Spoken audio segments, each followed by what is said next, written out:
A big thanks to all the aspirants for Wuna intervention for Saloma survivor.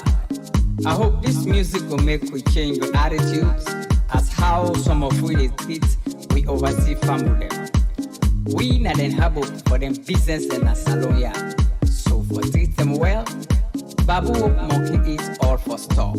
Yeah! Rastafari, ever living, ever faithful, ever sharp. Money from pound. A big thanks to all the aspirants for Wuna intervention for Saloma survivor. I hope this music will make we change your attitudes as how some of we treat we oversee family. We not then have for them business and a saloya. So for treat them well, Babu monkey is all for stop. Yeah! Hello, my family. Cabo. Welcome to Sherix Web Radio. Of course, first we want for register with appreciation for your patience with we. Now, so of course we've been supposed for start today at 18 hours GMT exactly, but we don't go like 30 minutes after that time. A few things that will be organized in the studio. Now that make way we're not able to come to at the time we've been saying. But we definitely, they assure you, say we will get better with that next time. If I'm with them, I want to say plenty thank you to Una again. If you, the first time this is the join, we want to take opportunity of this moment for welcome you to Sherix Web Radio. Of course, we get two platforms that we can use at all times. We get the television and we get the radio. But today, not the radio, now we get for use because the television will still they can put things together for them. So they use the Sherix Web Radio for discuss very important document where the U.S. State Department issue on Sierra Leone, where now the 2021 country reports on human rights practices. They don't issue one on Sierra Leone, and inside that report they plenty things that they where they don't talk about. So now some of them things then they will get for can't talk about today. Just like I say, now the document this way when I see right now as I show them the screen.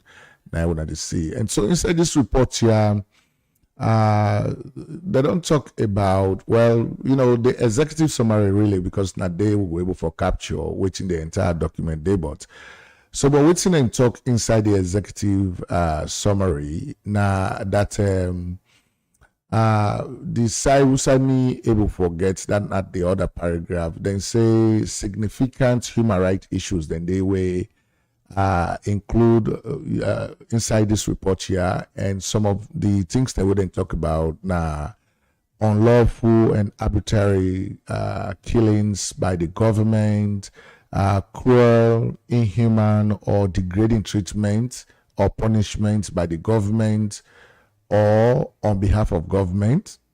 Then they say harsh and life-threatening prison conditions. Then they would exist now the prison systems now the country. And they also talk about arbitrary arrest or detention, serious government corruption, existence of laws criminalizing consensual same-sex sexual conduct between adults, although the laws them, you know, they not enforce them. And then, of course, they say still child labor issues, then they will happen at the country. So this now some of the things then where the U.S. Department, the Bureau of Human Rights, don't include inside this 2021 report. And we don't hear some other Sierra Leoneans, then we don't discuss this report here, you know, all man getting your understanding of how to interpret this report here. But we in Sherix Web Radio now, so we get two brothers in IASO we get for talk to it today about this report. The two of them are people that were very knowledgeable about salon business. You know, when you talk about policies, you talk about politics, anything way pertaining to Sierra Leone, just like how they know, so then they part off with him. So I got the two brothers then I one Mr. Jesmed for the Mami Suma, when I can again plenty way profiling views on Sierra Leonean issues. We now with policy and political analyst na Sherix. Mr. Suma, you want to say hello to Ufambudem? Yes, Fambule, una duo, this na just for the Mami Suma, una brother, sister, uncle, friend, and fellow Sierra Leonean. I'm glad for them on Sherix Radio, and I'm open to any questions, review them honestly and sincerely. Just me, because I'm a Sierra Leonean and I'm interested in the development of my country, and nothing more, nothing less. Even though I actively involved in politics, but the views are what they express, they're nothing to do with the political party where I belong to. They have everything to do with my own personal point of view, because I'm very passionate about the issues of Sierra Leone. And I want to be as objective as possible when it comes to the views of what they project, because the issue where they drive me towards all the issues there and to bring solution to the problem, irrespective of who brings the solution, and that's what I'm more focused on. Thank you for having me. Yeah, so now, brother Jesmed for the Mami Suma that one day. We also get other brother now, so we na Lance Amara. We can commonly call him Lance Amara. Lance and Amara actually na name, but we can call him Lance Amara. Now was senior analyst now. Instead can delve into Sierra Leonean issues a lot. Mr. Amara, you want to introduce yourself to Ufambuden? Absolutely. Good afternoon, good evening, listeners, wherever you may be. Me, Lance Amara, glad you for joining on this afternoon, my own time, and then whatever time now on your own, so on a day. Me propose now this afternoon that will share the views on the recently released U.S. State Department Human Rights report for the year we just ends 2021. The views were expressed now, of course, not Leone. I know you have for representing a political party. Again, like my brother before me said, and we host Mr. Sherix also alluded to, within report you can come out, people that can take snippets of them, interpret them in their own way. So what we will attempt to do this afternoon to clear some of the club within the attached to the report, try to explain them as best as possible, and then kind of provide solutions as to how we go improve on the records. But at the end of the day, it's about the treatment of we fellow Sierra Leoneans, not just some random person in a bush. Then they accuse we of abusing or violating our young people then. And what you then report you can do really not to for cast blame no more. They also want the improvement year over year. So we will discuss that now and advance reviews them. Hopefully, those who shape policy in our country will take some cues and improve the lives of our people and the governance structure. I look forward to speaking with you and sharing with you my own thoughts. Thanks for having me. Right. Thank you very much, brother Lance Amara. Of course, we will go straight into the discussion at this point. They try for bring the report itself up. Okay. So we want to start with the executive summary of this report. We're in a very short thing. This executive summary, it don't just highlight waiting we constitution, waiting we laws, then say that Sierra Leone regarding plenty of how would they treat we come human beings then at the country. And so the area where we want for let we really discuss, but when I can go beyond that, based on your own understanding of the issues. Now this area of some of the things that when they say government do when are bad things them to fellow Sierra Leoneans, like when they say unlawful and arbitrary killings by the government, cruel and inhuman or degrading treatment or punishment by government or on behalf of government. harsh and life-threatening prison conditions, arbitrary arrest or detention, serious government corruption, existence of laws criminalizing. So these are some of the issues that we'll get for talk about.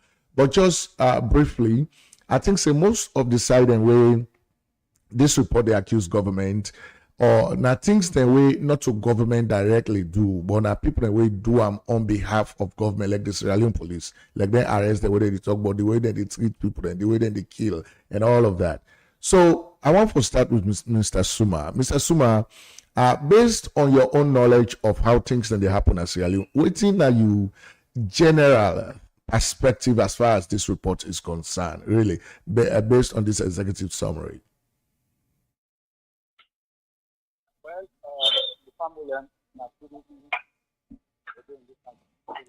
You do sound very far away, Mr. Suma.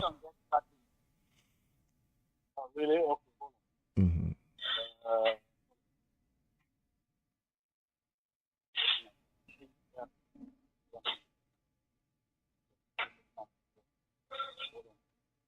Mm-hmm.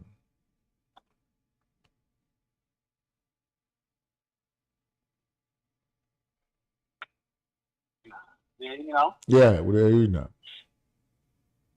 You hear me now? Okay, good. Yes. Now, as I've been saying, with constitution, now a democratic constitution.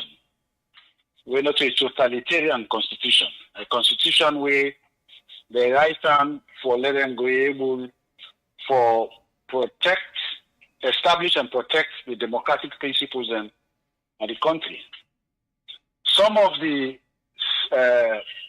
protections within our constitution with respect to the arrest and detention of citizens stem from the fact that, say, when police arrest you,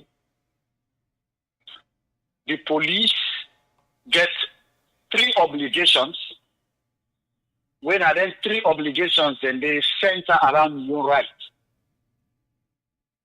Obligation number 1 under our constitution, the police supposed to explain to you within 24 hours the reason why they arrest you. Mm-hmm. That now you right for know why they arrest you. 2, the police supposed to make sure they do not torture you. You are protected by our constitution that you should not be tortured. 3, now you right for let the police go charge the matter to court within 72 hours. Within 72 hours, meaning that if they hold you, they not for detain you for more than 3 days. If for any reason they not get no charges for detain you, for charge you, they don't get no reason for charge you. Within 3 days, they for release you. If you exceed 3 days, they don't breach the constitutional right. If they not explain the reason why they arrest you, they don't breach the constitutional right. If they slap you, then beat you, then kick you, like they always do consistently in a salon, irrespective of which government, not to this government, no more statute, they don't go on throughout the system, they don't breach the constitutional right. So the issue now is what do we do to protect the constitutional rights of our people? Now, some of the issues that we go on for speak to, because when they speak on some of the issues, they are another one for only criticize, I want for offer solutions in terms of what we go do if we in a position where we're able to influence decision and within the country. Right. So I hope that answers your question, sir. Yes, definitely. Yes. So, Lance, so you come in, what's your own perspective of the report generally before we actually begin to go into the segments? What's your own perspective of the report? Well, the report generally, when you listen to people who get partisan tilt, that means we get a political mileage for getting out of then they actually interpret it in a very dystopian way. Now, the report itself is nothing to write home about. But let's take a step back and look at what they're talking about. Mm-hmm. It's a period in time when they look at events there, because if you look at the totality of the report itself, it mostly touch on the things that we did not do right. but they also not really go into the things that they don't do right over the years as improvements don't happen. In instances where they touch on them, they just gloss over them. While if I were to talk about rights of citizens, as citizens also, let's not forget the responsibilities of the citizens. It looks like say a lot of our encounters with police, for some reason, won't encounter police.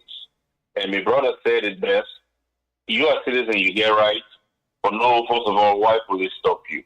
And within 24 hours, if you don't get nothing, for charge you with it, let you go. Within 72 hours, what about 3 days? Then for charge you to court. If not bailable offense, then for bail you. If not, then the law will take in course in as much as why they for detain you. But as citizens, don't forget to as citizens we get responsibilities. We encounters with police. Most times they end the way they end one, police training. Not one. And we set with the citizens with your own reaction. The tensions where they exist between the citizen and the police needs to be reviewed. Okay? Police training, because the police their names, then they cite them repeatedly in these reports. If you go back from 2015, 2014, you come back all the way up to 2021, they are there. But now the incidences of police misconduct towards the treatment of people, that is being addressed because the report clearly states and state, and they try police and they investigate them. As far as the punishment phase of it is what we are not clear on. The report itself, when you look at them, like I said, it can be very ambiguous in the sense that the same State Department, with the new this report on human rights, with human rights record, they're also the same ones that are managing and grading us on the MCC report. Okay? So when you look at a report like this, you view them against the MCC report, what comes across is, for let you be an habitual human rights abuser, like countries are known around the world, they have to have a systemic, sustained setup where torture, arbitrary arrest, harassment of people, is sanctioned by the government and they go on. That is not here. Then you look at the report, some of our cultural issues would raise abuses. All right? They talk about FGM. I will culture that. Right.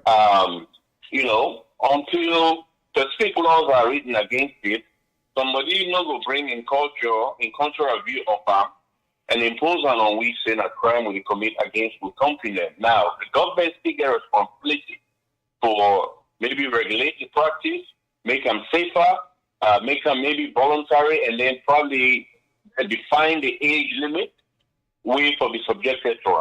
Those are possible solutions. But generally, when you look at the report, it looks bad. There's some people that say they want wrong with them.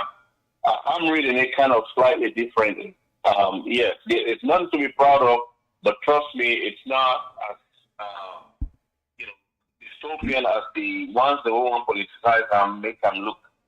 But there are opportunities here, and I think we will debate them and they vigorously, and hopefully government will take cues from what we will end up with now and try to improve policing methods and practices, and then enlighten and educate citizens that they are as well. Because at the end of the day, we see a group of people, they assault police officers. I mean, we're beating him up. We've seen a couple of videos just last week, but that still does not give the police right for mistreat with citizens. Yeah. So definitely, Brother Lance, you don't articulate on them very well. Because when we say read the report, as he say things that they would include inside this report, where it look like say, like when somebody they try for impose in your own culture on one, like whether they talk about homosexuality, LGBT, these are things we're not in our culture. So for me to even include them inside a report like that, it's like things that would happen like America and if happen as alone or other parts of the world. But then plenty of what they include inside the report are things the way the police do. And we know say police not they normally get along with civilians. They're not only in Sierra Leone. even in United States, in the UK, people and civilians, then they always clash with police. So is this an issue of training or not just the police culture? They're not to get along with civilians then. Mr. Suma, what you would say to that? Well, you see, the way the system is set up,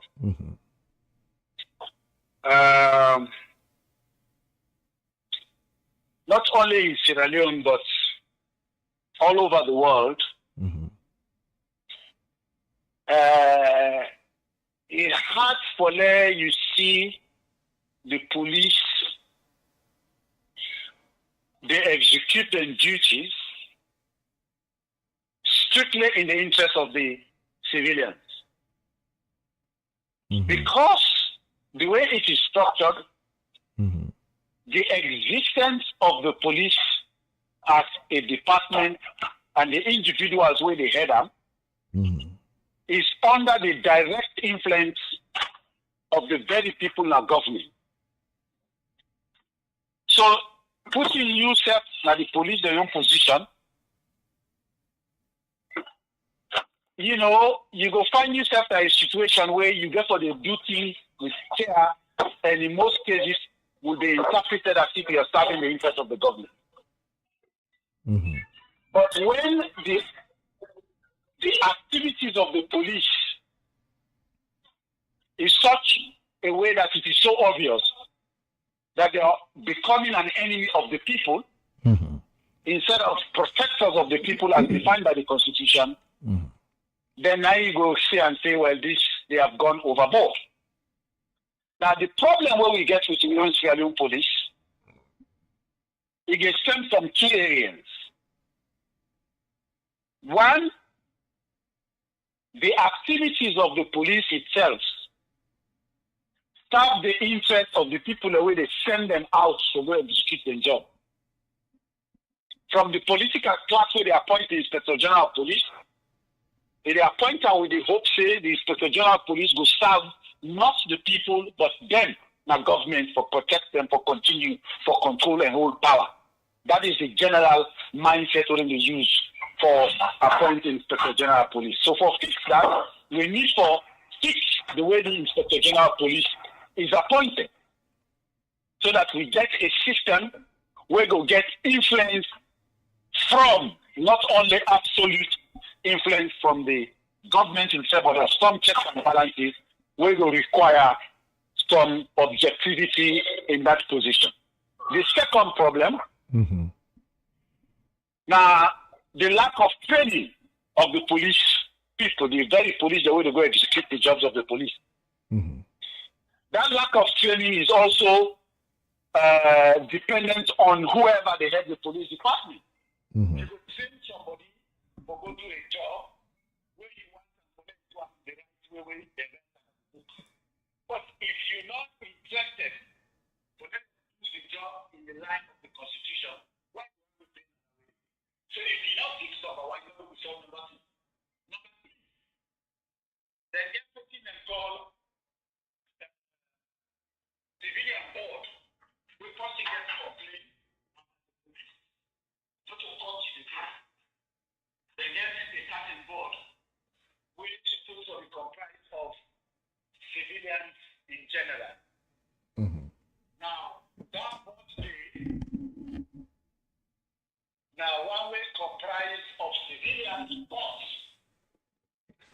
composed by or appointed by the president or the executive branch and headed by the vice president. And you tell me that if the president and the executive branch are solely responsible for determining whether they become Inspector General of Police, for determining whether they become head of different segments and departments of the police, and then they still say the main objective of appointing them is to serve the interests of the government, not the people, then you can send the civilian board and say, okay, this civilian board, then will receive complaints and able for complaint on issues, then able for address complaints the way they come from the civilians. But the head of that particular board day, that the vice president will also be part of the same group where appointed Inspector General of Police. the Right. question is, how do we solve it? The bank is in the position to influence the policies in the government. Mm-hmm. You understand? Right. What will I do to address that? Right. Okay. So yes. So mm-hmm. Yeah, no, go ahead. Go ahead. I just might finish your thought. The second thing I will do is, I will make sure the police, the general public, not only the, it not going to be based on the police provider training, the general public understand within the general constitutional right as regards the relationship with the police, within an obligation as regards to the relationship with the police. Yeah. For instance, trying to evade arrest, assaulting the police is a crime. Mm-hmm. Yep. You understand? Right. So therefore, no say if you, the police is here to arrest you, you give and cause for run after you, say able to arrest you. The police already don't get a charge you, they charge you for. Right. So if you want to avoid that charge, the whole police say stop, you stop. So no give the police opportunity to arrest you for charging that. Assuming you not commit no crime at all. The fact that you run away from the police, so you don't ask you for stop. You don't harm you, you don't get no threat, you don't threaten your life. I'm not saying the police want to threaten your life, but not threaten your life. Decide to investigate something I want for women. You run away, you don't give police cause for charge you, at least for that particular crime day. Or you challenge, you assault the police, you don't even work in the situation. Mm-hmm. You understand? Yeah. So when the general public knowledge in this, the next thing now is what will you do if the police, irrespective of you trying to avoid those circumstances who will get right for women, they are still violate your right, like they torture you. They avoid for charge you within 3 days and detain you for over 5 days or whatever. That's not for misdemeanor. That's not minor crime, then the thief, theft, and then minor assault or somebody not pay you this and that. They get serious crime what they call felony. That is, they can detain you up to 10 days. Up to 10 days. After 10 days, they don't violate your constitutional right. So the question is, what will I do, Jesmed, Suma, to address? First, I will make citizens already know, I will get the police, require the police to have a written document. When I small to them, they always put that in pockets, where they explain them 3 or 4 different steps there, what are the constitutional right of the citizen. Where then the execution, any arrest them for give the citizen a copy of that one day. If the citizen say not have you understand, let them explain to the citizen. That's step number 1. Step number 2, if the person feel aggrieved about a complaint on an issue where they don't get to the police or something and detain and pass 3 days or 10 days, depending upon the nature of the crime, they get the right for do 2 things. 1, file a complaint to the Civilian Complaint Board, where obviously not going to be headed by the Vice President, and then get the right for appeal the outcome of the rulings of the Civilian Complaint Board to court, where they sue the very police where they execute the arrest. The very police where they execute the arrest. Depending upon the nature of the violation, they can sue the police between a range of 1 million loans to make 10 million loans. Okay. So we'll define the cost element right there so that they're not go, overpower the way. So when citizens don't get the right to sue the police, they say this part arrest me, they arrest me on Wednesday. Mm-hmm. They not release me till the following Wednesday, when I pass 1 week, we don't pass 3 days, and you not charge me for nothing. You not give me reason why you arrest me, so I go sue the policeman who arrest me. If citizens get a right for sue that policeman who arrest me, wallahi billahi, let's say the general police say, go arrest that man, the police will watch himself good, because say we push stamp and shop, now you don't go sue. As the police department decide not to pay on your behalf, but now you don't go sue. Okay. So when you give citizens that additional line of redress, to let them redress their grievances, then you curtail the tendency for the police would abuse them. All right. Yes. So That's a very good way of putting it, Mr. Suma. But Lance, just now we talk, you make one point which is very interesting. When you look at this report and you compare them to the MCC scorecard, when another American entity now the issue that scorecard they don't praise this government inside the MCC report a lot. And now they don't issue these other reports and they don't cast a lot of blames on this government on that. But even inside this report, under torture and other cruel, inhuman, and degrading treatment or punishment, they don't talk say impunity not the main thing we don't remain as a big problem inside the security forces. But at the same time, the Amnesty International don't able to say that there is a significant improvement inside the police force, especially at the leadership level, right? So they don't say something similar to what they inside the MCC scorecard. But now plenty of we family and they with this alone, they don't take this report and then just they say, oh, this government bad. They say government don't kill. Now, what do you think about this report when you look at those two things?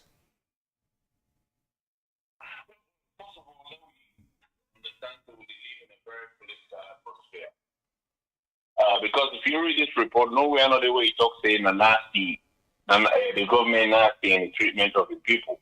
Mm-hmm. All right, but before I delve in, most of what my brother say, Mr. Suma say, I agree with. The only side where I could probably pathway a little bit now for set up a system where with the whole police financially accountable for doing their work. I think we also should start with who we are recruiting to join the police force, waiting at the training, which emphasis would they lay on the rights of the people. Let them understand, say, the people within the police, not to the enemy. In fact, they have a responsibility to protect those people. That's the number one mission that will protect the public, including everybody within the encounter. Mm-hmm. For me, not in favor of putting financial burdens upon them simply for doing their work. That burden is why I agree with it, should be shifted onto the police. When you see, say, IG or AIG in Kenema or Kono or Bo, they look throughout the country, they scan and say, last year you cost me 150 million. You, Western Area Police, Lumley, you cost us 300 million in fines, civil penalties. These are ways. And then you policeman, we be Lumley, you will cost that department 100 million. You don't go Kenema, my goodness, you have a pattern. Me feel say that burden should be shifted to the government, let the financial penalties come from there. Because what you don't want to create is put the police in a situation where their hands are tied also because now they are afraid, should I or should I not? So we don't want to create that. But back to the report. That's a good point. Back to the report. Oh yeah, go after the government. Let them spend money. Let them identify outside the bad policeman and because bad policeman and even within America, you can just see the pattern. Mm-hmm. Not only yesterday or this week, then they talk about taking Oakland police off of the supervisory oversight of the federal government. Mm-hmm. They did it in Missouri, which had a shootout about Michael Brown. Mm-hmm. So when you start to do this, trust me, you will instill training, the bosses then will get closer to the rank and file police. It's very possible we'll get bosses then at the police we totally just disconnected to what is going on the street. They really go to that with that police mounting at traffic, with the control crowds, facility, and they go through. Police force are very, very stressful work. Mm-hmm. Okay? Mm-hmm. Let me start from there. It is very stressful work. These people are making spur of the moment decisions, split second decisions. Okay, then they need to give them the tools and the support. The policeman would have been beaten up put on roads. Mm-hmm. I don't see no radio in my hand for call for help. Mm-hmm. A person in company with it around and they pray for intervene. So for look at that as well. But when I look at this report and then want to politicize them, I look at several good aspects of them, compare, and I don't want to compare bad situation to say, oh well, that country they walk fast with. When you are bad, you're bad. Mm-hmm. to fix you back. Okay? There are a lot of good things in this report. The Independent Police Control Board, like my brother said, needs to be revamped. Let them remove the politicians. The other thing where I agree with, there are police who go out there and do things thinking that they are satisfying the boss. Because the other way around will make them look otherwise. And we all sit on sometimes. We saw police effecting arrest at APC office some time ago. 5 policemen and they try for whole devote. I mean, you just wiggle out of their hand and run. What is some of the citizens say? They say, oh, that them policeman are APC police. Look, how the 5 not able to subdue that man? He run. So again, you want to take the other angle of that. If that guy they being malhandled with the vote, okay, we can somebody from a different perspective they forsake. So making sure the training, who we are recruiting, citizens and responsibility, and that civilian control board needs to be completely independent, devoid of anybody within the hierarchy that the executive we involved in appointing their boss. But I see opportunities here. But this report is not what the politicians really want to make them out to be. But we should all be concerned that repeatedly it will bring the police and come up. I mean, we just read year after year after year that there are problems in there. Okay, the rules of engagement, what are they? Do they have the tools to engage in crowd control where death will be a last resort? Because at some point, police honestly get a right to shoot somebody. I'm sure you guys agree with me. Of course, yes. Okay? When police lives are in danger, or the lives of the citizens are in danger, you see somebody hold weapon, they want to kill in company, they want to set somebody's house on fire. You have a responsibility. If you don't get a crowd control measure who will neutralize them, hopefully, they invest in those things. But there are moments when lethal force is justified. There are moments. Not for handicap the police either. So that is why they need to be provided the proper tools to do their work. That training is critical. But I don't see this report as sometime last week the police figure make them out for B. Right. And there's something called rules of engagement. When police are in the field, there are some things when they do, they are not necessarily picking the phone and calling the IG to say, hey, let's shoot that person, let's arrest this person. That is where that training comes in. They know they get rules of engagement. We hear a lot about McKinney incidents. The other thing about these reports, we still have the responsibility of known inciters of youth for confront law enforcement. This report does not touch on that. If you look at a lot of the confrontations between civilian and police, they resulted from incitement of very, very vulnerable youth. Because a normal person, not a 6-stone or Molotov cocktail, it confronts somebody with an AK-47. My hand. So we have a responsibility on both sides, as citizens and as police officers. Right. So, inside this report here, Mrs. are able to see again that they talk about the need for let the police go get training in crowd control, just like how you don't talk, Lance. But also, Mrs. don't experience that because I been Salo, I don't work for 2.5 years. And I still say, like, then traffic police them.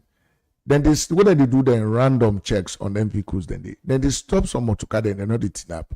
Then they keep going. And the police can tin up it looks so sorry because they not even get vehicle for chase that man the way don't stop, we not tin up. They not get communication gadgets, we go call somebody else way. So this report not include all of them in so looking at it from that perspective, Mr. Suma, like how other politicians then they use this report now for hammer the government where they empower right now. If you say it is fair enough based on the content of this report for say we for use this report as a campaign, a springboard for let we able for a campaign on politics for say this government not to do right, they do this. What do you think about this report in that regard?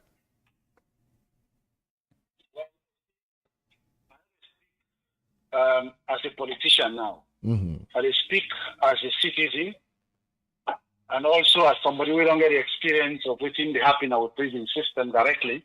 when I direct victim, based on the experience we don't get now with cells, and the police cell, experience we don't get now with Pademba Road prison. Remember that time the way we did at Pademba. Every single person, even one person in basic civic rights they abuse in any shape or form, it deserves any kind of level of criticism, whether it's politics or not. So this particular report has a lot to be criticized, has a lot in it for which we can hold the government's feet to the fire. There is no reason why nobody can say they cannot or should not be criticized in the level at which they should be criticized, just because, you know, their own report is comparatively better than the previous report in other government. I have not heard of any situation in the past 15 to 20 years in which 31 prisoners were killed within the cells of our prison. But Mr. Suma, just quickly, what thing really at the try for understand is that you think, say, it is okay for less Sierra Leoneans then use this report as a campaign tool, as a political tool, or for using as a tool for able for help for build we country, you know, make the police better, make the governance system better. But if you say them for using as a political tool for able for wage war on the other opponents because not in their power. No. If you had to speak from a civilian point of view, you will say no. Let nobody not get no right for politicize something of national concern as major as this one. That's not from a layman point of view. Right. But the objectives of political parties, especially those in opposition, is not only limited to Sierra Leone, any part of the world, is to identify areas within the governance system that is at fault, which the government is at fault, whether be it small, medium, or large, depending upon whoever is viewing it. The objective of the opposition is to identify those shortcomings and highlight it and let the people know that this is wrong. But the when you not agree with, you cannot keep criticizing. You're not offering your own solution. Right. And that is the way politics is practiced in Sierra Leone, which I disagree with. That is why when I'm on television or radio, every issue that I criticize, if they ask me for solution, is something I've thought through. I have a solution for it. My solution might not be perfect. Criticism. Yes, that is constructive criticism. You are criticizing because it is from the heart. And if it's from the heart, you have thought about it to say, how do I solve it? Or what do I tell this government to do to solve it? I don't have to wait until I'm in power because I want the thing to be solved now. It doesn't matter who solves it. If it is solved, the people benefit. That's my concern. That's my objective. But politicians that criticize without offering solutions, those are the ones politicizing issues of national interest, and those are the ones that I don't agree with. Right. Yeah, they're totally insincere. They don't really care about what's going on. In fact, to them, they wish it could be turned up a notch and make them look really bad. Because for somebody to come out and look at this report and say all the things that we've heard, I'm not going to repeat them here because, they're not relevant to the conversation. We have a challenge. We have a policing problem in our country. We have a citizens problem in our country. Okay, we have a problem of lawlessness in our country. Because to me, when a civilian take their hand and strike policeman or grab them, they drag and have run, they slam and have run. Now an attack on all other citizens of that country. Conversely, yes, an attack on every police.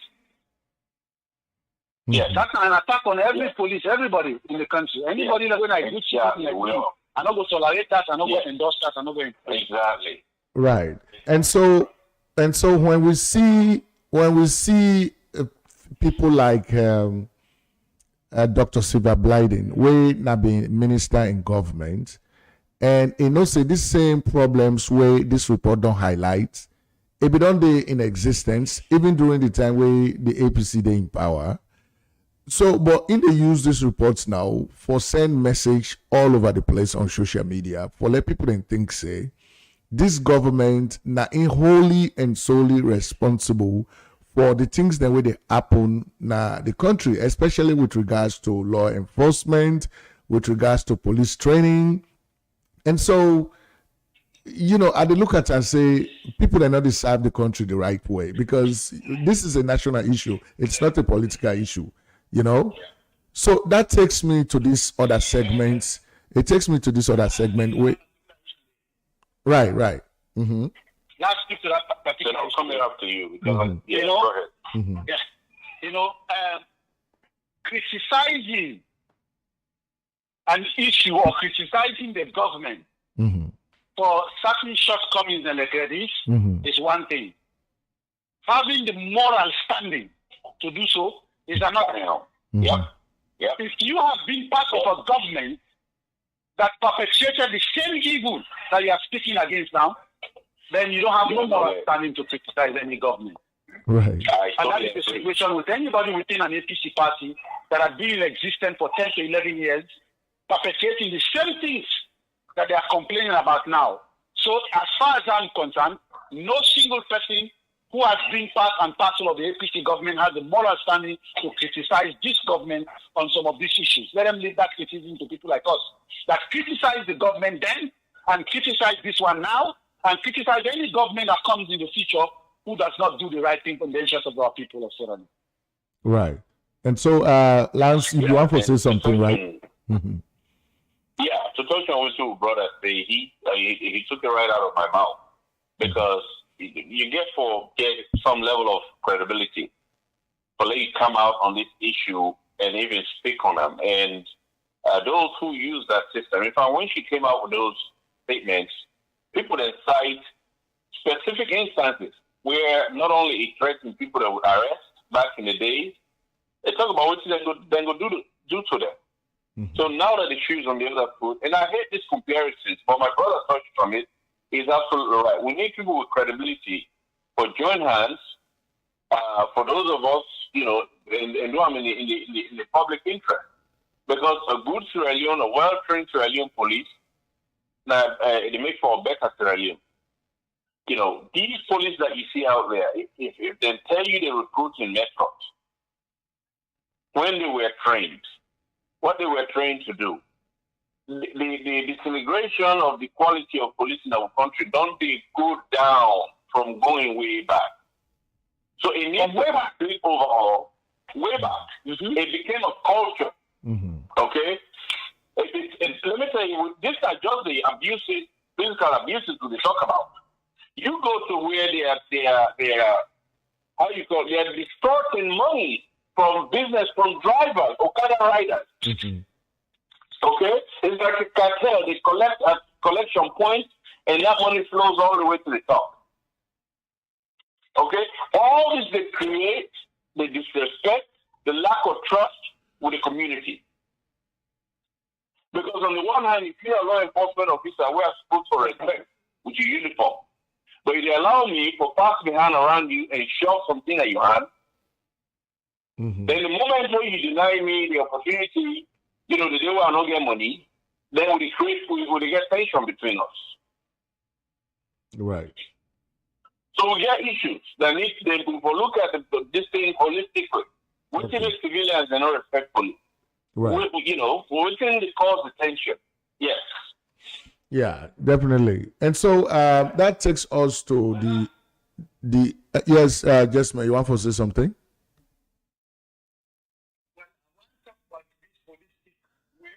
Looking at the entire issue and address them and point certain things that those are the mistakes, the problems we come out, mm-hmm. and how to address each of them one and day.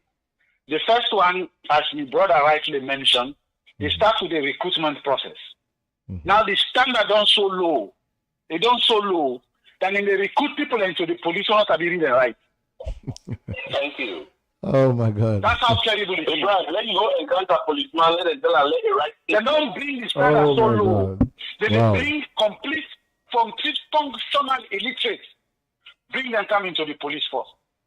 The second problem, Now, it's a dumping they ground. bring they recruit people by last name. That If was your true. last name fall with people away, fall within the north, you have a higher chances of being hired. Wow. Same thing when these power governments come into power. When if me, two people actually approach me, say, "Black, I don't apply for police or anything now. The name, the NEPA, way name na book fees or whatever. And I know, Income? Kintom, yes, na Kintom training, whatever. We go for book interview, this and that. They tell me categorically clear two things so they use. If you belong to the opposition, then no say you are a person way affiliated with the opposition, any of the opposition parties, maybe you know some ward executive or whatever, this and that, it's a no. You're not going to be standing a chance, which is understandable. Sometimes a requirement to support for this.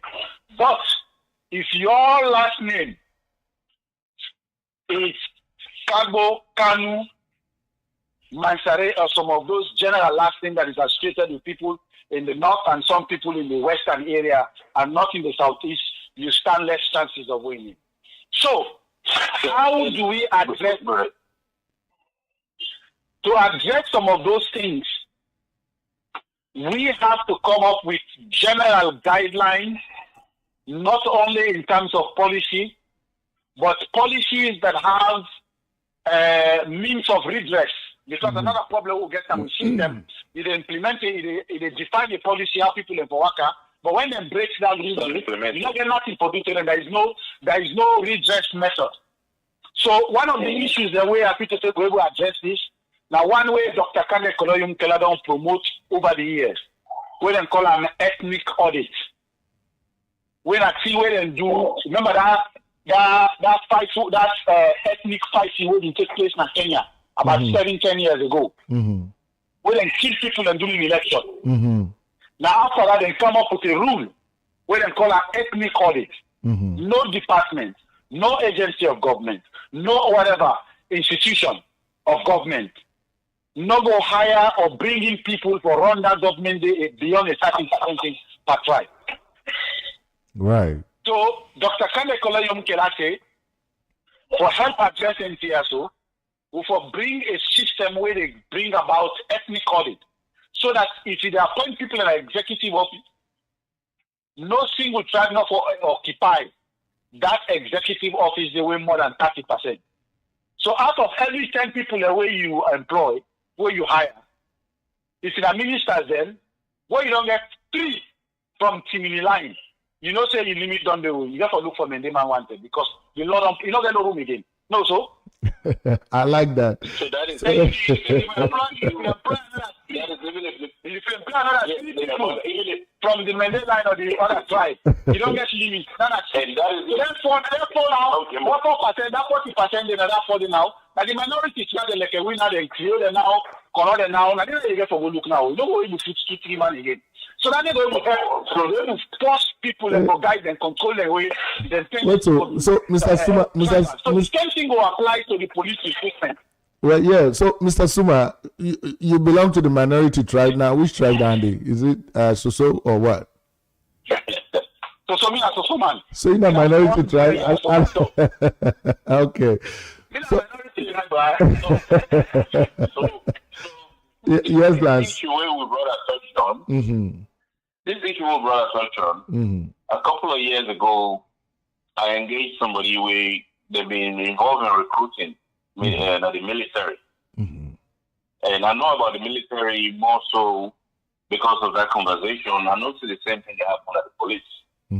When President Kaba left the presidency, I know the city was 100% regional and ethnic balance, sort of what your brother just talked about. Okay, it was near there from the police, the top of the police, the army going on down. Well, 11 years later, the imbalance was glaring. The army, when you look at region only, from the top brass in the military. Okay? I'm not even touch on that. But even the rank and file. The rank and file. Don't be surprised if I told you it was 80% from a certain region. The recruitment will happen during that period. Okay? Now, if there's any time where I respect this president, certain people, you know what's going to be their solution? They still until the recruiting. And you know, the way you recruit, there is attrition, people then they left, when they retire and stuff, right? People suggested that they tilt the recruitment heavily weigh them to the aggrieved areas until they catch up sometime. He was fundamentally opposed to it. He said, no, not the army. Not the army. Let us say, if not be 20%, if then people don't live in later, let us continue to recruit at that rate. So I'm personally aware of him doing that. Yeah. So, Lance, for keep you on this again, I know say 1996 we will get proportional election at the country. One of the things that we sure. The issue where the brother pointed out just now. On the contrary, me know of a situation where this government came to power. They expunged a lot of Northerners out of the military, which created room for people away. These are the forced some of them into retirement where they not reached the age of retirement or the time of retirement. There are some, of course, may have reached the age of retirement. I can understand that. But most of those people that they expunged out of the system, they are mostly Northerners, which created room for them to appoint or increase the positions of some of their henchmen and hire some. So it's still not quite balanced. They may have not have done it in the aggressive way that it was being done under the APC government, but there is some element of tribal bias in terms of the way. And also, you also remember. You also have to remember. Yes, Lance. Partisan conduct. There's partisan conduct which we identify from people there. And we're not privy to this because they don't necessarily tell us why these people were retired. When you're a police officer or military officer, you allow politics for take you to the level where you're able to hide your partisanship, either through your utterances, your social media posts. There's intelligence within the army where they pick things out, where they identify conduct, where antithetical to that institution. So while they will not come out and tell you, say, them people are need for growth, trust me, and rightly so, because you don't want to get rid of someone that you go malign and say that this make them make the policeman, and I've been APC soldier, and I've been this, that soldier. To me, that kind of misconduct, if they get concrete evidence. Otherwise, if you were on fire, they would have been out there protesting and saying, but they're not saying anything, most of them. So things like that, I tend to kind of... That's a good point, because realistically speaking, under the APC government, the process by which security officers projected their affiliation to the party was obvious. So if they have evidence of things like that, the majority of them were guilty of things like that, obviously that's really grounds to expunge them out of the system. Well, yeah. Things have a reason that the employer, they under legal obligation not to blab out. Because for Lambast demand, you don't fire them already, just leave them alone. Right. So, yeah. So, well, back to this law enforcement, my brothers. There was an effort on the part of government, especially the SLPP government back in 1996, for me to retrain with police. So the report we discussed today don't emphasize a lot about training of the police, but then same police here don't receive training.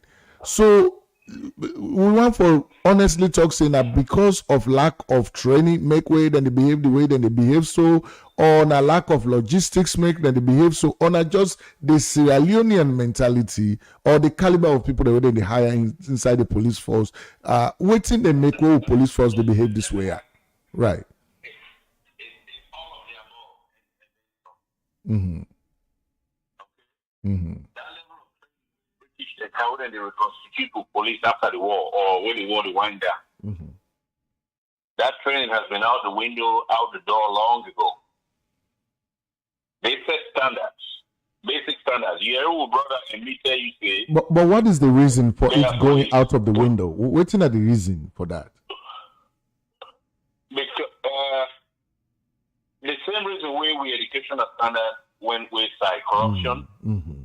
who we recruited, the time invested in training people, the tools to do this. Then you can say all inclusive, all of the above. Mm-hmm. Because that training with them with the institute back in the days, they deviated from it. Mm-hmm. They were not putting in the time. They were recruiting large numbers of police to keep up with a certain arbitrary number, a quota. Okay? Mm-hmm. There was not a time in 2020 I was in Britain, you did not know one corner where they say that the new police in the past. If you're up to 10 truckloads of them, how do you train that many people and then put them out?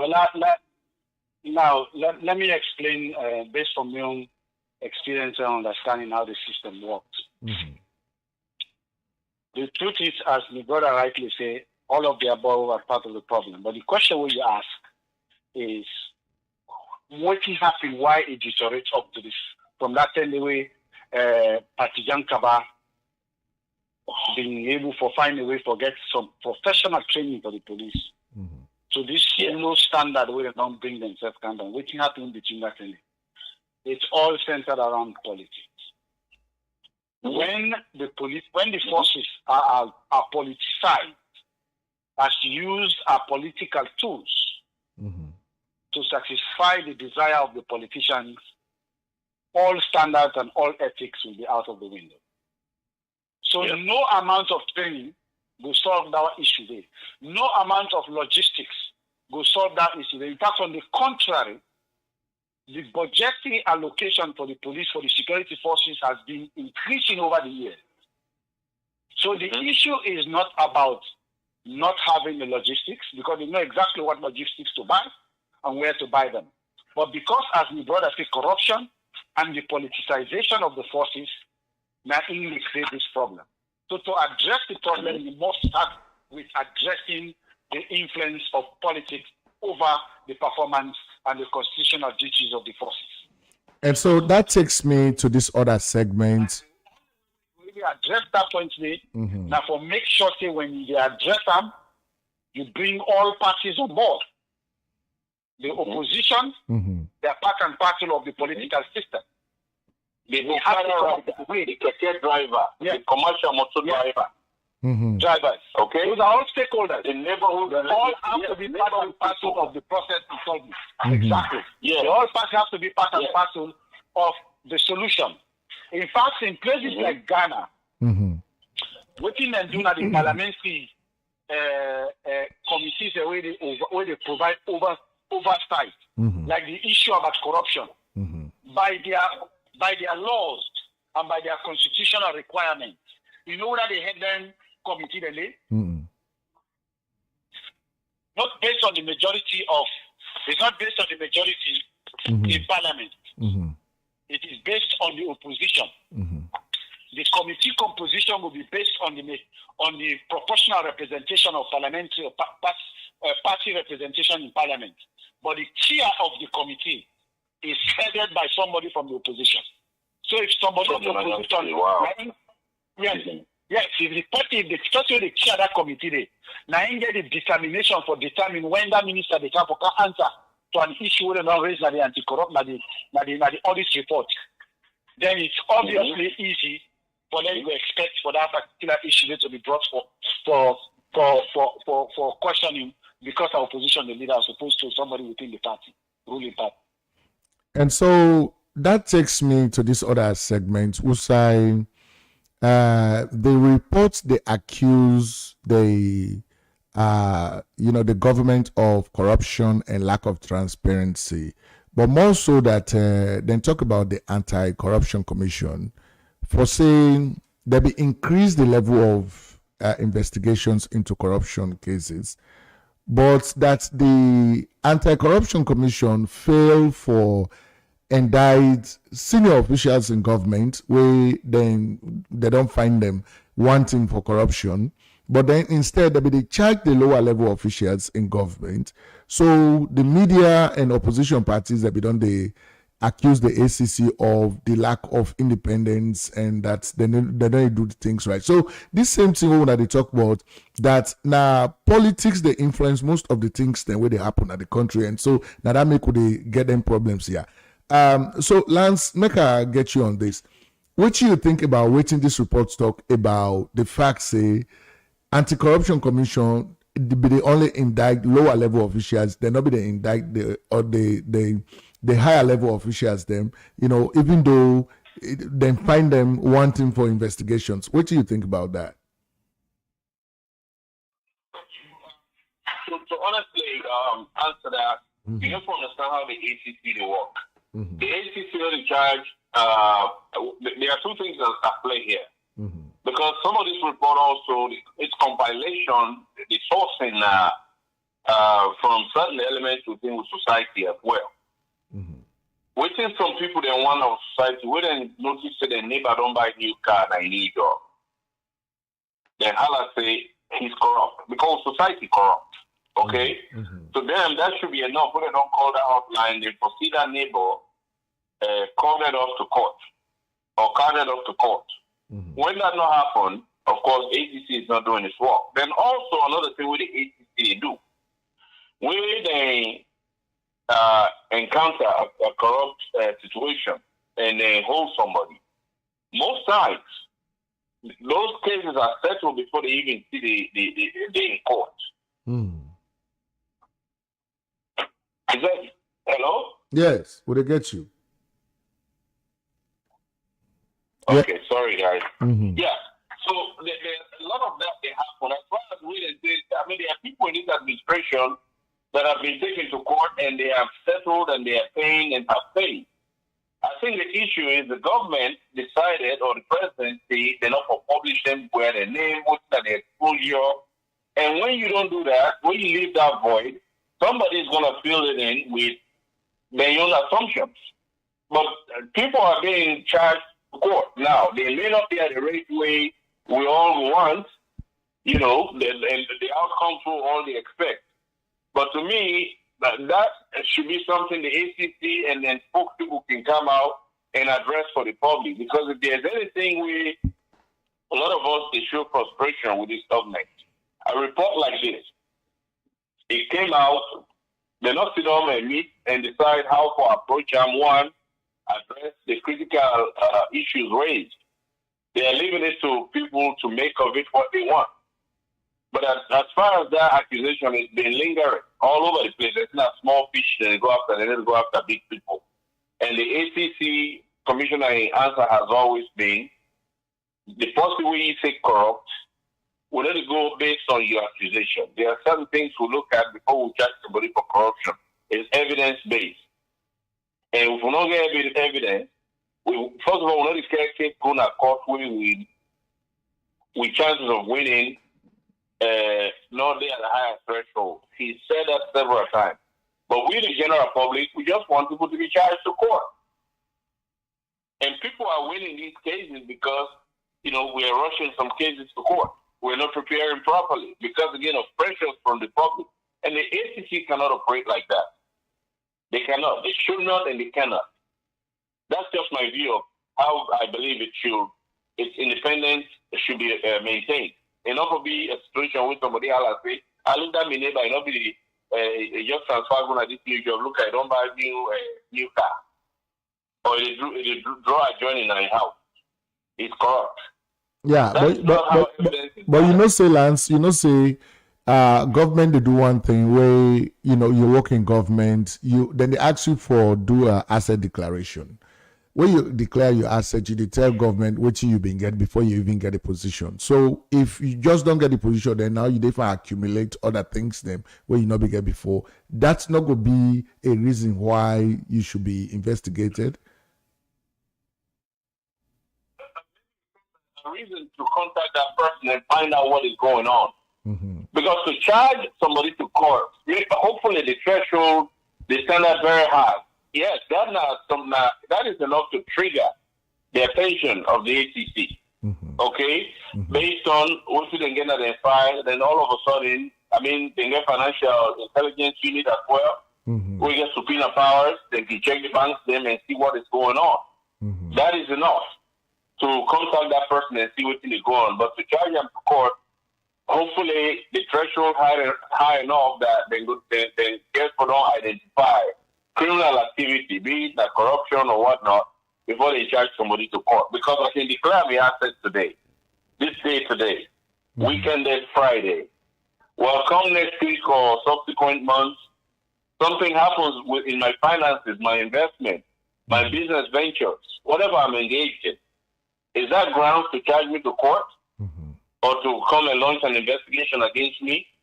Now, I'm in place for explain when my assets are increased exponentially over my last declaration. The next time we have to declare, if they increase by such a percentage, now I'm in place for explain what I come out. Right. I think that's the requirement. So Mr. Suma, what do you think about what in this report say about the Anti-Corruption Commission? You see, there are certain things we need for establish first. The first one is the performance of this anti-corruption agency is 10 times better than the performance of the previous anti-corruption agency. Right. That is fact number one. Right. Fact number two is just like the issue about fighting corruption was partly politicized during the previous government. It is being grossly politicized during this government. That is another fact. Fact number three, there is nothing that way the previous government did do in fighting corruption will for end corruption. Nothing, absolutely. In fact, what they were doing then aided and abated the act of corruption. I will give you an example. They have three categories of people within the previous government's leadership structure. You have the sacred cows. The sacred cows are like the Alpha Tandem, like them Logos, like them Victor Fo, where they engage within the system of the government, where are not care what kind of a corrupt acts they do. Nobody will dare ask them questions. They were off limits. Those are sacred cows. Then you get two other categories. You get the blessed chickens. That's my own creation. The blessed chickens are those whose action of corruption has become so stench that the president is compelled to act. So what does the president do? Yes, he's embarrassed. So what does the president do? He fires them from that position on a temporal basis. Yes. Fires them. That's the only harm that they get. Yes. Like it happened to Logos. Logos was in the vice president's office. He was accused of stealing. Yes, and Richard Conte. He fires them. After a few months, after Tukaba is a typical example, yes. And after a few months, they surface in a senior position. Yes. That is those are called the blessed chicken. Then you have the third category of the Holy Ghost. Not the Holy Ghost, the Holy Ghost. The Holy Ghost are those whose actions they don't have too much direct alliance with the president. Maybe somebody through a third party that they know has an alliance and influence with the president will go and talk on their behalf. They will be prosecuted in court. The Holy Ghost will be prosecuted in court. Charged in court. Sometimes found guilty in court. But they will make sure that the fine that they levy on them is about less than 10% of the amount that they steal. If me don't go thief 10 billion euros, then they go find me 1 billion euros. The next man will be, I mean, not to interest in the encourage and everything. Exactly. So, now that's me called aiding and abetting corruption. We are not fighting corruption. Now, let's turn to this government. This government, just like the previous government, then they treat the act of corruption as a civil offense, as a misdemeanor. Yeah, that's so true. It's a criminal offense. It's a felony. Corruption is a criminal offense. Yes. So there is no way you will solve an act of the practice of corruption in the country if you continue to treat it as a civil offense. All the person has to worry about is a fine. And in most cases, as in this case, the fine might be a far less percentage than what you have actually found guilty of stealing. This government has increased that to a certain percentage higher than APC. APC definitely does not exceed 10%. But this government, you will see they steal somebody's hotel, they steal somebody's house, so it's really serious. So even if they fine you, the fine is serious. That I can understand. But they still have that in sacred cows. Now, let's come to the issue of unexplained wealth. The argument that the AACC is presenting that, you have to give us the evidence. We don't have the evidence. If that's the case we're going to rely on, then even Sheikh Stephen cannot be accused of stealing from the people of Sierra Leone. Because we have no direct evidence to say, this is Sheikh Stephen bank accounts, na Las Palmas, or na social money don't siphon, you don't see the bank statement. No, if that's what you're asking the public to present, then you're not ready to fight corruption. And that's what this anti-corruption is asking of the public, to give me the evidence. That is why they have you there as the anti-corruption agency. It is your duty, your responsibility to investigate. And you have an easy foundation or reason to investigate anybody in government on unexplained wealth. But we will see someone in a crib and the way they are. We will see someone in a box. Well, we know in a box they will ride. They're not even get bicycle. We will see someone and not get back herself in a salon. But she left today inside 3 years old and appoint them as minister. She left inside 3 years old and they're a system of government. They get $1 million house.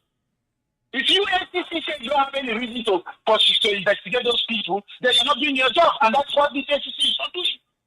They're not investigating people within the structures of power. And you cannot fight corruption until you begin to touch people that think they're untouchable.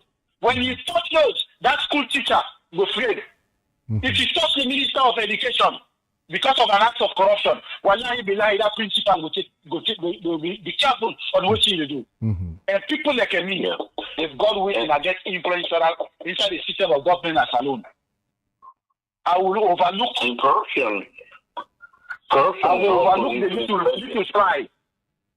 Last thing what me go do. First of all, in 2 minutes, let me explain the main changes I will do. 3 major changes. Change number 1, I will review the entire anti-corruption law, which is what I have done before. I review the current the previous anti-corruption act in Sierra Leone. I identify certain flaws within the law and sent it to Ade Macaulay. I said, look, when I answered corruption, look the loophole inside on the law. When I try reform, I get recommendation. Try to put this into a bill and try and go to parliament. He just acknowledge receipt, tell me time to say, hey, good idea, this and that was the end of it. I did the same thing with this anti-corruption. Exactly. So I know the index. So what will I do? Reform the current anti-corruption law. And there are 3 major changes I will make there. Change number 1, I will make sure there is a mandatory imprisonment for any act of corruption at any level. Anybody found guilty, you must go for a imprisonment of a minimum of 6 months. And loss of employment as well. Yeah. That's why they can't. Then by stages 2, you will be required to pay restitution, which is if you thief 1 million, you will return that 1 million back. Then, by law, you should pay a fine that is twice the amount of money for which you are found guilty. So if you thief 1 million, you get a fine for 2 million. So when you thief 1 million at 3 million, you get okay now. You know what I mean? By law. So which means no court, no judge, there's no right for commit that law. As long as they don't find you guilty, rule number 1, you go for 6 months. Rule number 2, you pay back the money. Rule number 3, you pay twice the amount to they find you guilty as fine. Now, if you pay that one day, you pay the fine, you pay the restitution, now 6 months you go for. But if you not pay the fine, but you pay the restitution, let's say you keep 1 million, you return the 1 million, you go for 2 years. That means because you don't pay the fine, you just pay the restitution 1 million, you go for 2 years. So instead of 6 months now 2 years. Now if you not pay the fine, you not pay the restitution and the fine, you go for 5 years. So the determinant of how many years you go to prison will be based on how you respond to that one day. That's not phase 1 in the law. Changing the law, the judges do not have any power to commit that. They can add to it, but they cannot reduce it because the way the law they write them, they shift the corruption from the field the brand coming to the court. If me nothing at that judge day, now I get the power for determining whether they go jail or not. Now I get the power for determining how much fine they make. Million thief 10 million. Right now 3 million they go give that judge the black. Why don't give that judge 3 million because the judge get the discretion? Obviously the judge will say, but I find that person the 10,000. Who that go ask and have power and there? Well, me they talk now. The judge will get that power day. The law they say anybody who find guilty they go 6 months. So one. Yeah. So you got to pay for and you got to pay restitution. Right. So sometimes the guideline you extend on it. So judges do not get no discretion for commit that. That's not phase 1. Phase 2. Phase 2 we're also critical. There is an incentive embedded in our system that encourages corruption. There is an incentive embedded in our system that encourages corruption. I'll give you some of those examples. Example number 1. Me, Jesmed, Suma. I start with me first. And me no say una self who they are so. No go give 20 to 25 years of your adult life working for government. Mm-hmm. After you don't retire, you know able to take care of the medical bill. And that's how they say we're vulnerable to illness. Mm-hmm. You know able to pay your college fee for your kid. But that's only while your college things are there for can't take care of you. You know able to afford to get roof over your head. So when you think about all that money, I'm not care either Angel Gabriel, they put you for go run as Minister of Finance. You must schedule for the chief small for prepare for them to. Well, guess so what? That incentive is there. Government has the responsibility. Yes, exactly. That is what the other segment of the report is talking about. And this is not the last segment for let's close this broadcast. So the segment is saying, and Lance, I get for bring you come in this one. It's saying some police guards and forest rangers exacted bribes at checkpoints, falsely charged motorists with violations, impounded vehicles to extort money, and accepted bribes from suspects to drop charges or to arrest the arrivals and charge them with crimes. In exchange for kickbacks, police reportedly arrested persons for civil disputes such as alleged breach of contract or failure to satisfy a debt. Now, then they talk about the police for saying that police they do this. Not the only police they do this. It happen across all sectors in the country. Just like how Jesmed don't talk. These are some of the reasons why corruption is hard for faith in Sierra Leone. So I wonder why this report not make mention of them kind here. And waiting Lance, you go say to this, like how can we address issues of this nature? And I think I read those segments as well. We a more prevalent than the local the customary law side. If we chief them, we chief them. For simple debt and stuff like that. But it also they happen where the police are taking bribes. Somebody might owe you money. You go to police, they model your case, then they make you walk up and down. While in fact the person don't pass the NU, they don't pretty much shut them off with your money waiting for pay you. They will rather do that or stall your case, frustrate you, and address the issue and hold the person accountable. This again comes into the leadership of we law enforcement. They're either aware or they're not. They've seen the report. They don't lay out. These people spoke with people who voluntarily gave them this information. I think this is now an opportunity for the police leadership to do a deep dive into a lot of the things that are alleged here. They're not happening in vacuum. If they are alleged here, trust me, somebody does not just wake up one morning and say, I dreamed and do this last night. They have given them enough to go off of, to clean up the situation. We don't go into this report. And hopefully, subsequent reports don't go get a repeat of the same things. But those challenges that have been brought to the surface, they must be followed up on. It is happening. Bribery, that a major component of the police abuse in our country. Money, the greed, the lust for money, the need for money, leads to a lot of police corruption. Apart from the abuse of power, torture, and whatever the report discussed, there's a whole component on the financial side that is prevalent with the police. They're extorting money from people, where they also help to undermine their authority. Because once you don't get that financial interaction with somebody on one occasion, two occasions, for the third time when you not get forgive you, and then you insist that money come out, you're going to have issues on your hands. So to me, the leadership needs to take a deep dive into this report. Right. Yes. And also sensitize the public. Exactly. Stop paying these bribes. It takes somebody willing to pay a bribe for somebody to receive bribe. But Lance, let's look at it let's look at it this way.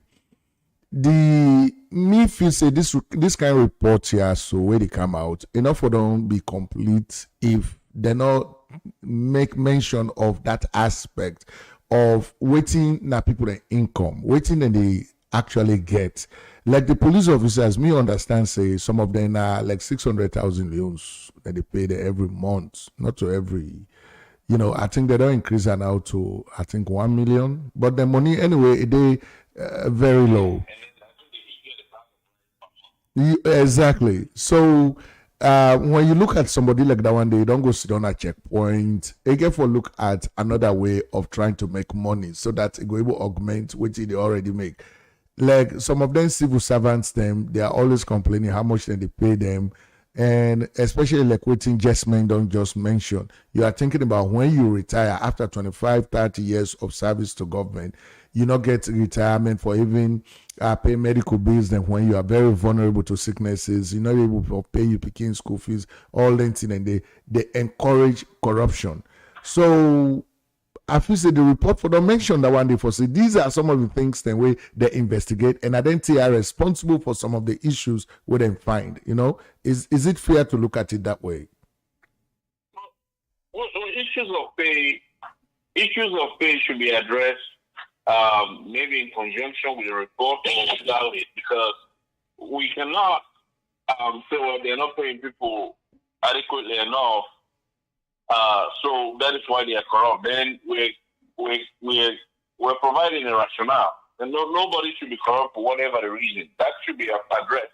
And as far as people then pay, it should be looked at. I mean, we get pay issue now on the front lines. I think the last couple of weeks with teachers. So that should be looked at. But to me, personally speaking for myself, I don't think because they know they pay somebody right. Forget the right for go harass or Okada rider or commercial motor driver, because at the end of the day, that cost is being passed on to the riding public. So those things should be looked at. Definitely, people can pay, and within the constraints of government as well needs to be looked at. There should be a holistic look at pay harmonization. Are people getting adequately paid? And then we brought a touch on something which I think makes sense. At least give people their hope. But say after 25 years of service, I don't have to worry about this, that. Create maybe some sort of scholarship opportunity at the college higher education level for them to think that where in the whole age they're not the iron mud, they're not just for the wonder about college fee. You can head off corruption that way as well. Mm-hmm. But in a society that is inherently corrupt, I'm not even sure if all we should talk about whether or not people pay the potential for saving up for retirement is actually going to discourage the activity itself. We have a corruption problem that needs to be addressed for what it is. And then we'll begin to look at ways where we will augment people in situation so that, life can be bearable in their old age, Right.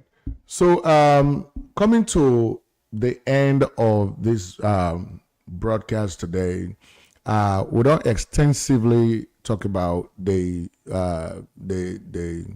human rights report with the U.S. State Department or issue.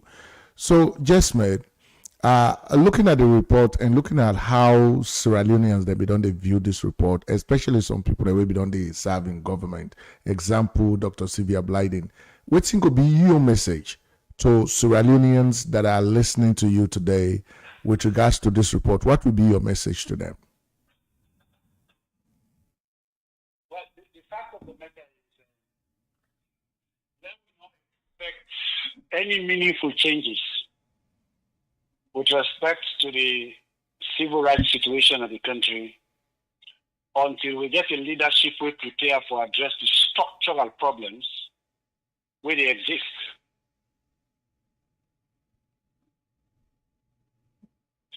We talk about a system of governance. And that nice.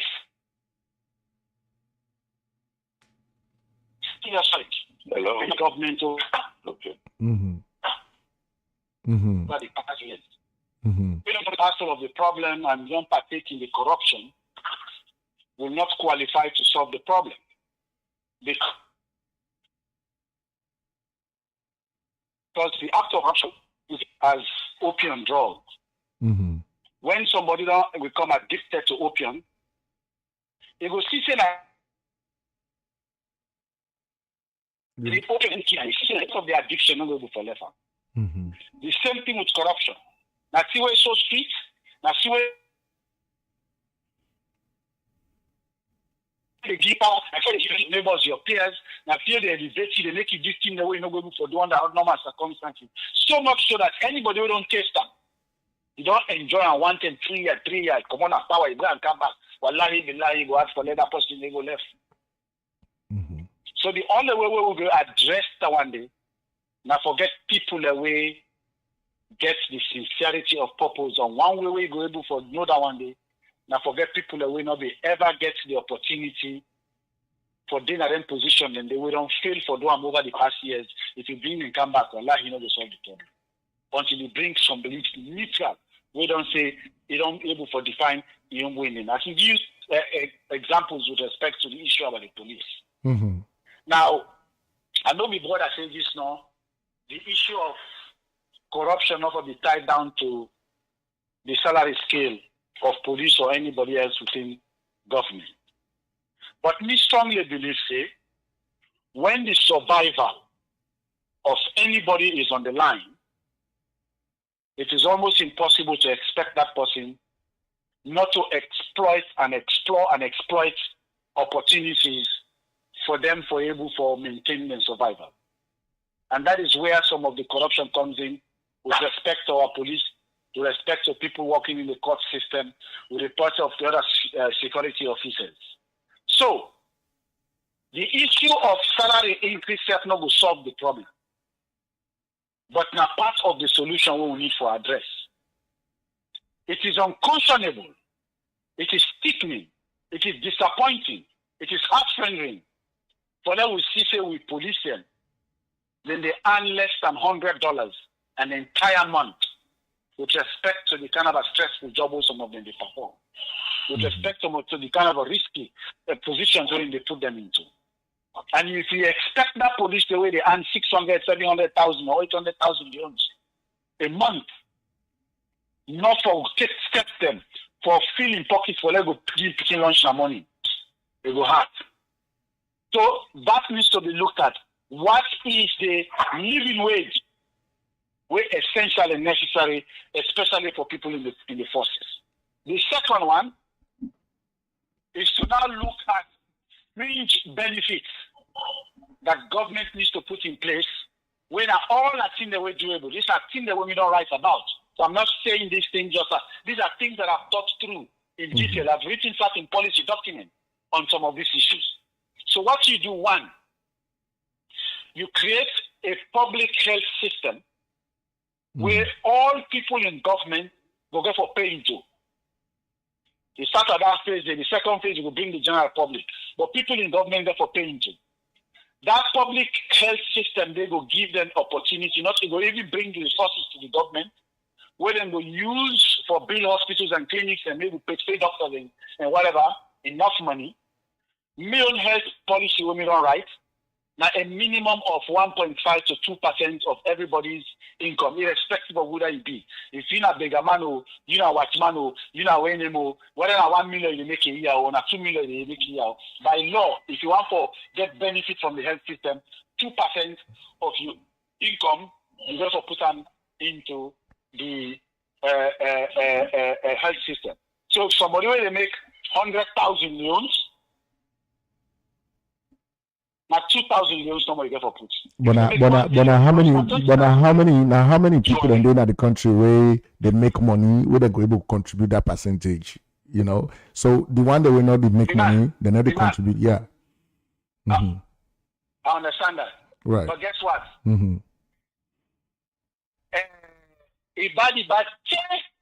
How the terrible they nobody know go there inside salon inside one whole year. You know, able to hold 100,000 euros in your hand.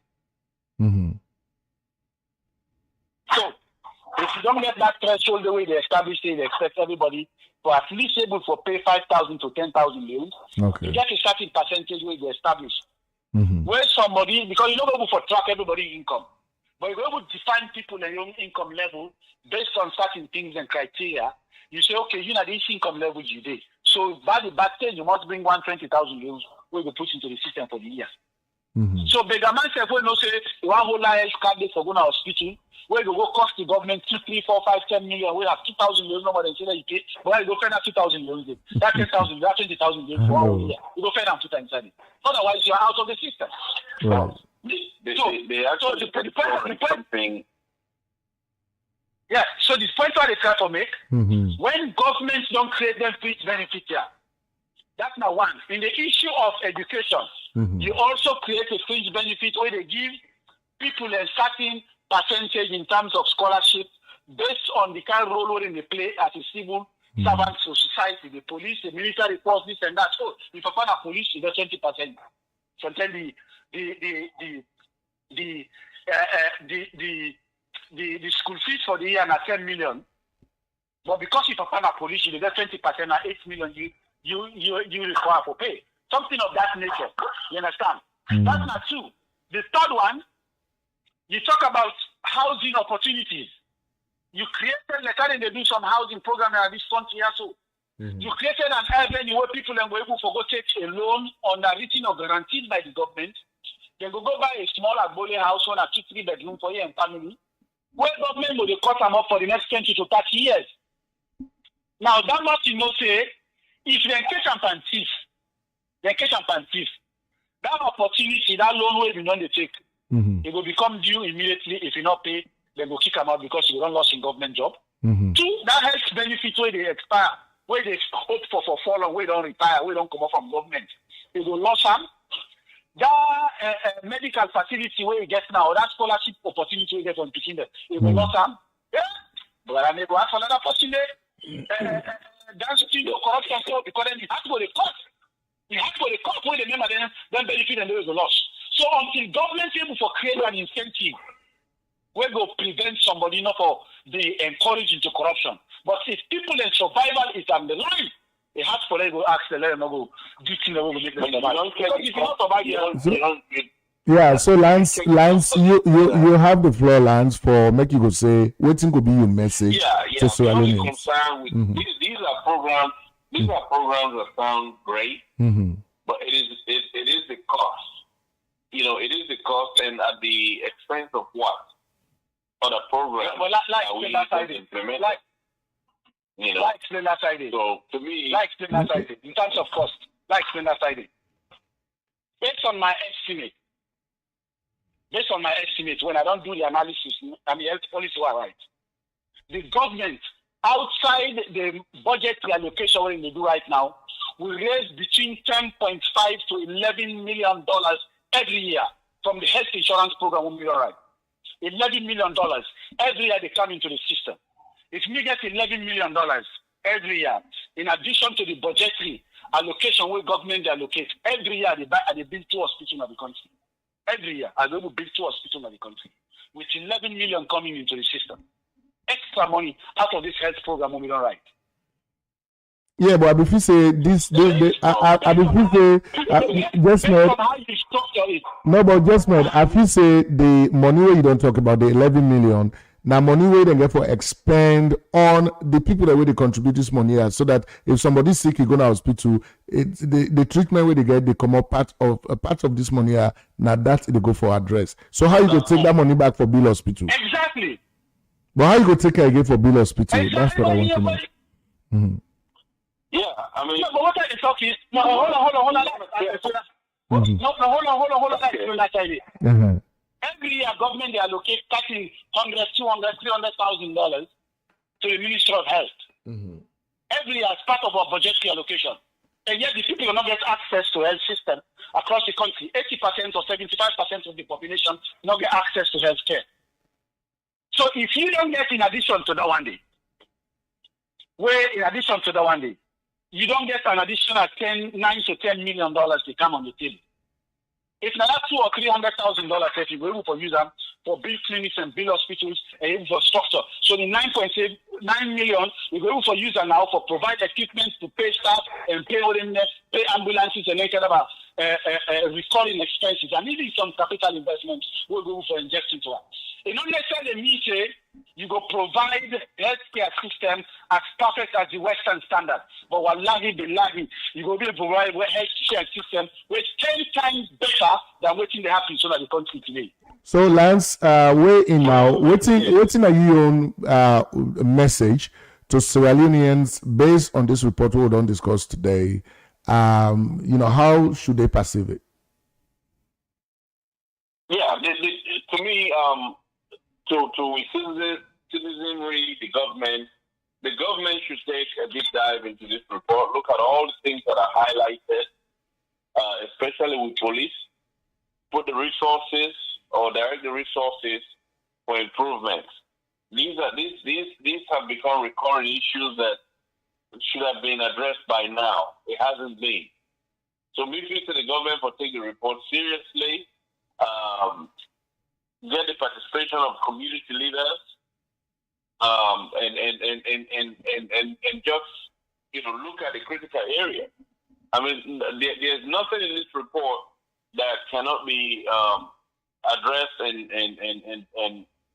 put to rest by government. Are they going to fix it 100%? No, we're dealing with humans. But the incidences of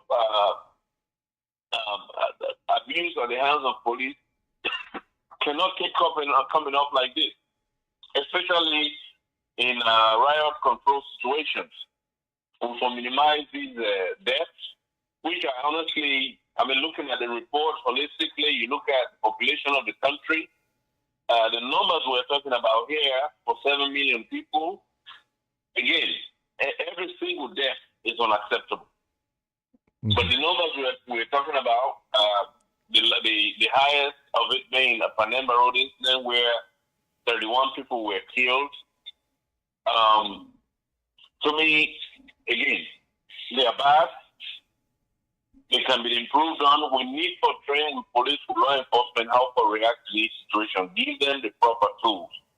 Lethal response cannot be the only option in their hands. They're using what they have, and they're put in very difficult situations. The community needs to engage. The citizens of the country need to understand their responsibility. We touched on that. We cannot go out there confronting police, ganging up on police, beating police up, while our friends record so that they can put on social media and get the most heat. We have an issue. It needs to be looked at in a holistic way. The government needs to do a deep dive. Any department touched on in this report, the minister and his team need to go to work and see how they can prevent a repeat of a report like this. Yeah, okay. So me from with them, one for say plenty thank you to Una. Mina Ibrahim Sherif, and waiting at me on thinking about all of this. We not say we report like this don't come out. We country because of how the country they go. A lot of people then go on for politicize them. A lot of people then go on for use them for hit hard on the government where they empower. But let us all look at this report as most of the things then highlight inside this report now things then they don't happen at the country for several years. So not only this government in time, even during the APC, before that, things like this don't happen.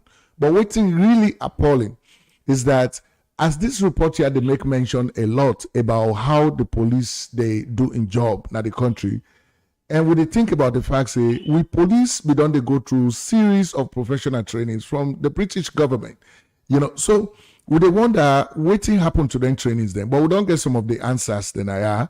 One, of course, we know say the injection of corruption into how police they doing job, and number two, the injection of politics into how police they doing job, and number three, we know say even the kind wages where the police then they get, they also interfere with that as well. And apart from that, all other things that where they happen at the country, instead of we politicize this report, we for take a look at this report, government for take leadership in bringing us together, make sure say the communication arms of government able for communicate with the citizens of the country for make them understand this kind of report and what we need for do as a country for address some of the issues then way they highlight inside this report. So now that's what we're able for bring come to now today. This is Sherix WebRadio, and of course, as things that they happen at Sierra Leone, when a hot burning issues, we're going to bring come to now. We're going to analyze them thoroughly with team. I want to say plenty thank you to you, Mr. Lance Amara, who they call Lance, Mr. Lance Amara, who they call Lance Amara. Now we're senior analyst Nayana Sherix, and of course, Mr. Jesmed for the Mami Suma, our policy and political analyst. I want to say plenty thank you to Una for Una participation today. I think say we don't shed light on a lot of things. We don't discuss things then without favor and without bias. And that's so we they do things then as Sherix. Thank you very much, guys. Thank you, Mr. Sheriff. Thank you, Mr. Suma. It's been nice sharing this platform with you guys. All right. Absolutely. Thank you. Yes. Thank you very much.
Ojú sí bọ́ndú ojú.